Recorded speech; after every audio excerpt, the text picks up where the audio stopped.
नमस्कार साथियों, कैसे हैं आप लोग? आशा और उम्मीद करता हूँ स्वस्थ होंगे, मस्त होंगे, जहाँ भी होंगे जम करके अपनी तैयारी कर रहे होंगे। दोस्तों आज के इस वीडियो में कुल मिलाकर 20 महत्वपूर्ण क्वेश्चन मैं लेकर के आया हूँ और इन 20 क्वेश्चनों को आपको लगाना है और देखना है कि आपका कितना सही हो रहा है। तो चलिए चलते हैं अपने पहले क्वेश्चन पर। और इस पहले क्वेश्चन में देखिए कहा है किस वर्ण, यहाँ पर वर्ण सुधार कर लीजिएगा, किस वर्ण का उच्चारण स्थान कंठ तालु है। अर्थात हमारा कंठ भी होना चाहिए और हमारा तालु भी होना चाहिए। ऑप्शन ए है हा, दूसरा ऑप्शन है छा, तीसरा ऑप्शन है ओ और ये है ए। तो इसमें जो आपका सही जवाब है वो आपका ऑप्शन डी है। यह आपका कंठ और तालु दोनों से उच्चारित होता है। क्यों? क्योंकि ए का जो निर्माण है वो आ और किससे हुआ है? आ और ई से होता है। आ और ई मिलते हैं तो आ आपका क्या होता है? कंठ होता है ना। और ई क्या होता है? तालु होता है। और इन्हीं दोनों से मिल करके बना है ए, तो इसी वजह से इसका उच्चारण स्थान कंठ और तालु होगा। अब बढ़ते हैं दोस्तों अपने अगले क्वेश्चन पर। ये देखिए अपना अगला क्वेश्चन कह रहा है रस भरा में कौन तत्पुरुष का कौन सा भेद है। यहाँ पर भी थोड़ी सी गलती हो गई है ना।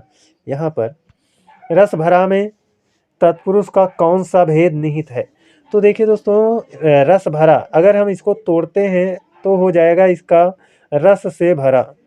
क्या हो जाएगा? रस से भरा। और रस से भरा है तो कहने का मतलब यहाँ पर जो से है वो कारक चिन्ह आ रहा है और आपका से कारक चिन्ह करण का भी होता है, से कारक चिन्ह अपादान का भी होता है। लेकिन यहाँ पर जो से है ना वो सहयोग यानी साथ है, इसका अर्थ है साथ। रस से भरा यानी रस से भरा है तो इसका मतलब है साथ से है ना, दोनों साथ साथ रहेंगे। ऐसे में आपका करण तत्पुरुष इसका क्या हो जाएगा? करण तत्पुरुष इसका क्या हो जाएगा?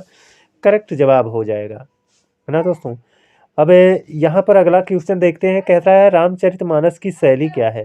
तो रामचरितमानस की जो शैली है वो क्या है? मुक्तक शैली है, प्रबंध शैली, वर्णनात्मक शैली है, परिमार्जित शैली है।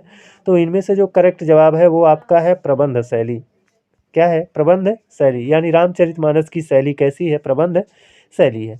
अब बढ़ते हैं अपने अगले क्वेश्चन पर। कह रहा है नारियल शब्द का तत्सम रूप क्या है। तो देखिए दोस्तों नारियल शब्द का तत्सम रूप क्या होता है? नारिकेल होता है, नारिकेल होता है, नारिकेल होता है, नारिकेला होता है। तो इसमें से कौन सा है? आप लोग पकड़ लिए होंगे कि इसमें नारिकेल होगा, है ना। इसमें क्या होगा? सही जवाब आपका ऑप्शन ए होगा। अब बढ़ते हैं अपने अगले क्वेश्चन पर। कह रहा है निम्नलिखित में से करुण का विलोम कौन सा है। तो साथियों यहाँ पर करुण का विलोम हमसे कहा है। तो करुण का विलोम क्या होगा? निष्ठुर होगा, निर्दय होगा, कठोर होगा, कोमल होगा। तो देखिए दोस्तों करुण का जो विलोम होता है अगर आपको नहीं मालूम है तो आप इसको रट लेना। करुण का जो विलोम होता है वो होता है निष्ठुर। करुण का विलोम क्या होगा? निष्ठुर होगा। ऑप्शन ए इसका करेक्ट जवाब होगा। अब बढ़ते हैं दोस्तों अपने अगले क्वेश्चन पर। और इसमें कहा है ठेठ हिंदी का ठाठ किसकी कृति है। ठेठ हिंदी का ठाठ किसकी कृति है। तो अयोध्या सिंह उपाध्याय हरिओंद, रामधारी सिंह दिनकर, प्रताप नारायण मिश्र, जयशंकर प्रसाद। तो इसमें जो आपका सही जवाब है वो है आपका ऑप्शन ए सही जवाब है। ठेठ हिंदी का ठाठ अयोध्या सिंह उपाध्याय हरिओंद की रचना है। बढ़ते हैं अपने अगले क्वेश्चन पर। कह रहा है निम्नलिखित में से कौन सा पश्च स्वर है। दोस्तों यहाँ पर ये जो क्वेश्चन है इसमें गलती थोड़ी सी हुई है। पश्च स्वर इसमें आपको दो जगह देखने को मिलेंगे, अतः इसको पश्च स्वर को हटा करके आप मध्य स्वर बताइए। निम्नलिखित में से कौन सा आपका क्या है? मध्य स्वर है। तो इन चारों ऑप्शनों में एक ही ऐसा है जो मध्य स्वर है और मध्य स्वर की संख्या एक ही होती है ना। और वह आपका होता है क्या? छोटा आ जो आप कहते हो वही आपका मध्य स्वर होता है। बाकी आपका जो बड़ा आ है और ओ है ये आपके इसमें दोनों कौन है? ये पश्च स्वर के अंतर्गत आएंगे और ये ए जो है ना ये आपका अग्र स्वर के अंतर्गत आएगा। किसमें आएगा? अग्र स्वर के अंतर्गत आएगा। बढ़ते हैं अपने अगले क्वेश्चन पर। कह रहा है भाववाचक संज्ञा नहीं बनाई जा सकती है। भाववाचक संज्ञा किससे नहीं बनाई जा सकती है? विशेषण से, सर्वनाम से, समुच्चय से, क्रिया से। तो भाववाचक संज्ञा किससे नहीं बनाई जा सकती? तो समुच्चय बोधक से आपका भाववाचक संज्ञा नहीं बनाई जा सकती है। ऑप्शन सी आपका करेक्ट जवाब होगा। अब बढ़ते हैं दोस्तों अपने अगले क्वेश्चन पर। कह रहा है छप्पय छंद का निर्माण किन दो छंदों के मिलाने से हुआ है। आपका ऑप्शन दिया है रोला और उल्लाला, उल्लाला और चौपाई, दोहा और रोला, दोहा और चौपाई। तो देखिए दोस्तों, यहाँ पर छप्पय छंद का निर्माण किन दो छंदों से हुआ है, मैंने इसको कैसे याद रखा है, छरऊ, है ना, छरऊ, यानी छप्पय का निर्माण रोला और उल्लाला से हुआ है। तो रोला और उल्लाला आपका ऑप्शन ए दिख रहा है, ये आपका करेक्ट जवाब होगा। बढ़ते हैं अपने अगले क्वेश्चन पर। कह रहा है इनमें से कौन सा स्वर है, भैया स्वर पूछ रहा है, इनमें से कौन सा स्वर है। तो ये तो सभी लोग जानते होंगे कि इनमें से कौन सा स्वर है, तो ऑप्शन ए आपका करेक्ट जवाब होगा। स्वर कौन सा है, ए जो आपका ए दिख रहा है, ऑप्शन ए, यही आपका क्या हो जाएगा, करेक्ट जवाब हो जाएगा। अब बढ़ते हैं दोस्तों अपने अगले क्वेश्चन पर।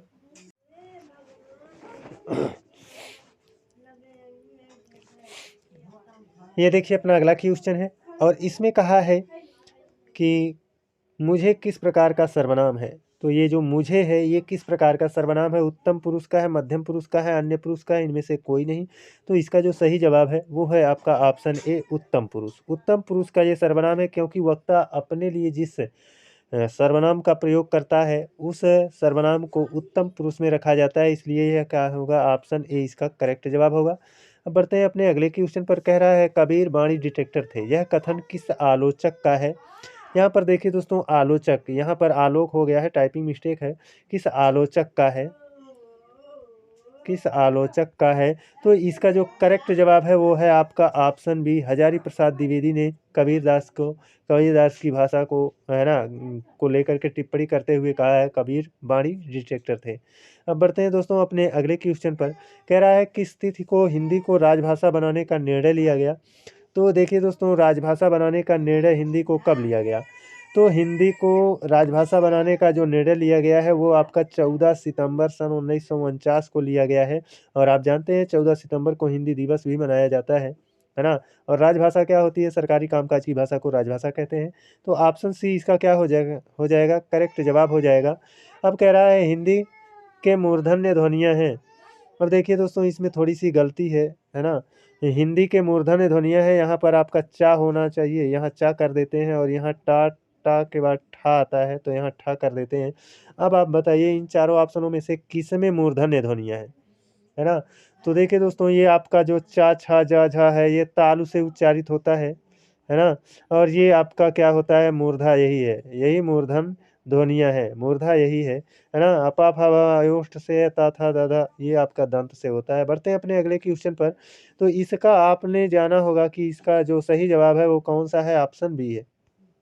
क्या है, ऑप्शन बी इसका करेक्ट जवाब है। अब बढ़ते हैं अपने अगले क्वेश्चन पर। कह रहा है अब्ज का अनेकार्थी नहीं है, अब्ज का अनेकार्थी कौन सा नहीं है, यही हमको बताना है।